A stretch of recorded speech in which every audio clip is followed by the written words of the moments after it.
እስራኤል ኢራን በቅርቡ የአሜሪካ ወይም የእስራኤል ጥቃት እንደሚሰነዘርባት ምልክት ካየች መጀመሪያ ጥቃት ልትሰነዝር ትችላለች የሚል ስጋት እንዳላት የእስራኤል ቻናል 12 ዘግቧል። ስፑትኒክ የዜና ወኪል ኢራን በፍጥነት ለመበቀልና ያጸፋ እርምጃ ለመውሰድ የአሜሪካን ጥቃት የመጀመሪያ ምልክቶች ለይታ ማወቅ አለባት ሲል ዘግቧል።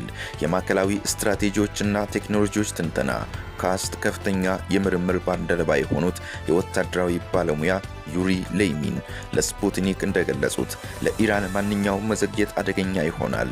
ኢራን ጦርነቱ መጀመሩን ስትረዳ የአሜሪካን ጥቃት የመጀመሪያ ምልክቶችን ለይታና ፈጥና የበቀል እርምጃዎችን ቀድማ ለመጀመር የተቻላትን ሁሉ ማድረግ አለባት ሲሉ ተናግረዋል። ኢራን በሚሳኤሎቿና ድሮኖቿ በቀጠናው ውስጥ ያሉትን ሁሉንም የአሜሪካ ሰፈሮች እንደምትመታ ይጠበቃል። በተያያዘ መረጃ በዮርዳኖስ የሚገኘው የሙዋፍቅ ሳልቲ ጦር ሰፈር አየር ማረፊያ ሙሉ በሙሉ በጀቶች መሞላቱን የቻይና ሳተላይቶች ያወጡት ምስል አሳይተዋል።